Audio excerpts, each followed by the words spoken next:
Assalamu alaikum KG2. I am here with today's lesson and our today's topic is sky letters. Well, what are the sky letters? Those letters which we write in upper three lines in lowercase are called sky letters. Now you will do the practice with me and open your notebooks and start writing. Let's start.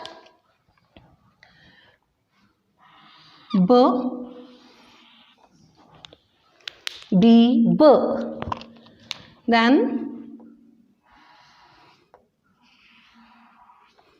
D, D. And then F, F.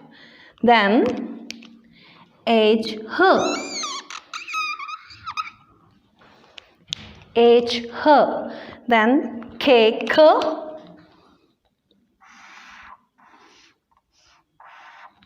K, K. Then L, L, L, L. And the last one is T, T.